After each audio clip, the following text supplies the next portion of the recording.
bagaimana proses penetapan nomor induk P3K sesuai dengan PP 49 tahun 2018, bahwa setelah dilakukan seleksi, PPK mengumumkan pelamar yang dinyatakan lulus seleksi berdasarkan hasil pengolahan yang dilakukan oleh BKN.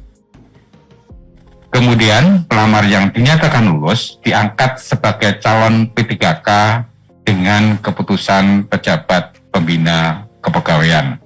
Jadi tahap pertama adalah pengumuman kelulusan, kemudian penetapan sebagai calon P3K dengan keputusan pejabat pembina kepegawaian, kemudian keputusan pengangkatan sebagai calon P3K itu disertai dengan dokumen pendukung, disampaikan oleh instansi ke BKN untuk diterbitkan persetujuan teknis dan penetapan nomor induk P3K.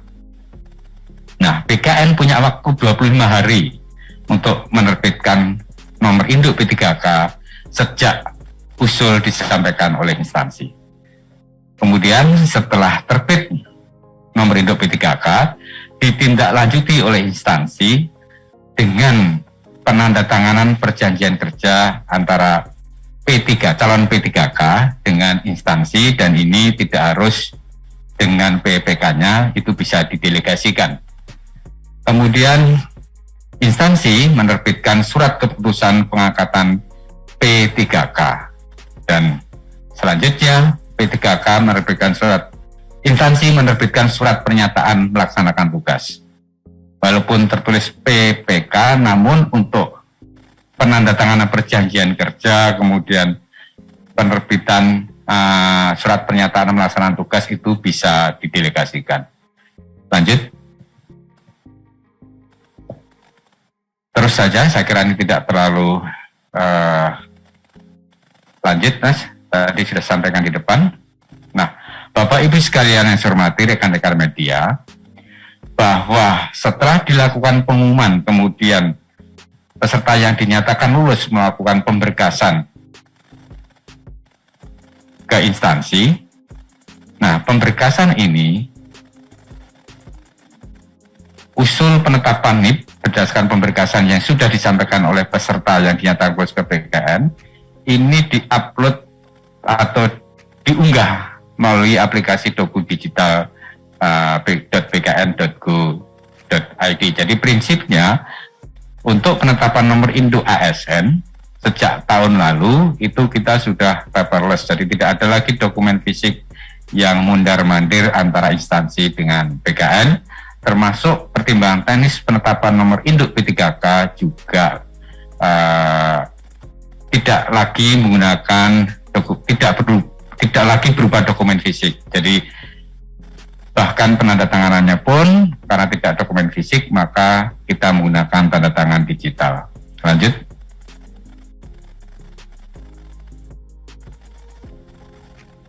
Sebelum instansi mengirimkan usul penetapan nomor induk P3K ke BKN, dan karena usul tersebut harus dilengkapi dengan dokumen-dokumen pendukung, di mana kelengkapan dokumen ini ada dua pihak yang melengkapi. Yang pertama dari calon peserta yang dinyatakan lulus atau peserta yang dinyatakan lulus, ada beberapa dokumen yang harus disiapkan, terutama adalah daftar riwayat hidup dan kelengkapan dokumen lain, dan peserta yang dinyatakan lulus mengunggah dokumen tersebut secara elektronik ke portal sscn.bkn.go.id. Kemudian dari sisi instansi, lanjut.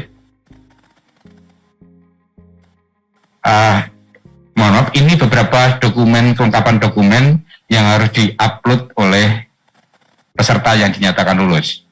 Ada sekian banyak dokumennya, termasuk surat pernyataan 5 poin, surat pernyataan bersedia ditempatkan dimanapun di seluruh wilayah kerja Indonesia, surat pernyataan dan surat pernyataan yang lainnya. Antara lain juga surat pernyataan tidak berposisi atau berstatus sebagai PNS ataupun P3K. Ini harus diunggah oleh peserta yang dinyatakan lulus. Lanjut.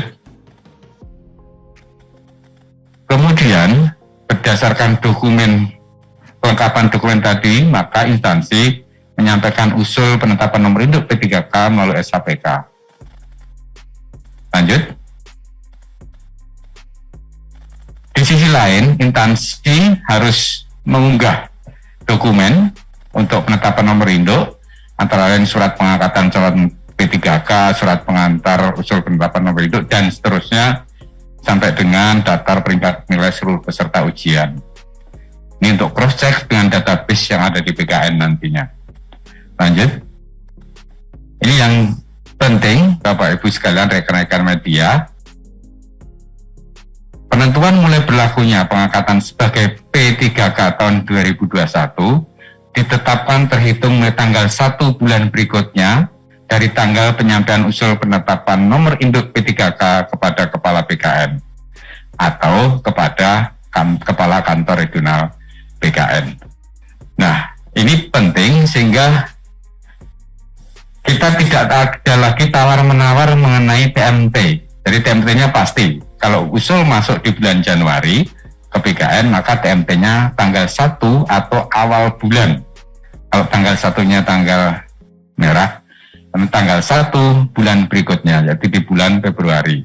Kalau usul masuk di bulan Desember, maka TMT-nya di tanggal 1 bulan Januari. Nah, berkenaan dengan ini, kami mohon bagi instansi untuk menyampaikan usul jangan di tanggal-tanggal akhir bulan. Itu merepotkan kami untuk memproses dan menetapkan nomor induknya. Lanjut. Saya kira ini hanya SOP di PKN, ada batas waktu 25 hari bagi PKN untuk menerbitkan nomor induk P3K. Lanjut. Kemudian, instansi punya waktu 30 hari kerja setelah menerima penetapan nomor induk P3K lanjutinya berupa penandatanganan perjanjian kerja antara P3K dan instansi dan penerbitan keputusan pengangkatan sebagai P3K. Karena di awal tadi SK-nya baru SK calon P3K, setelah mendapat nomor induk baru ditetapkan SK pengangkatan sebagai P3K. Lanjut. Ini alur proses, saya kira tidak perlu saya jelaskan satu persatu.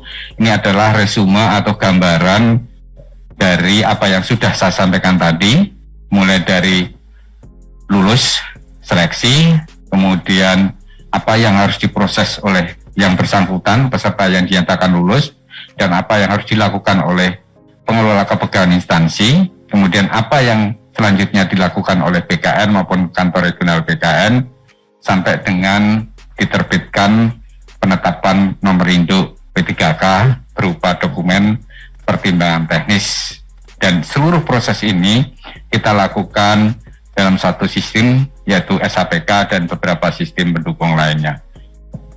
Saya kira ini beberapa hal yang dapat saya sampaikan untuk proses persiapan penetapan nomor induk P3K. Terima kasih. Wassalamualaikum warahmatullahi wabarakatuh. Om Santi Santi Om, Salam dan salam.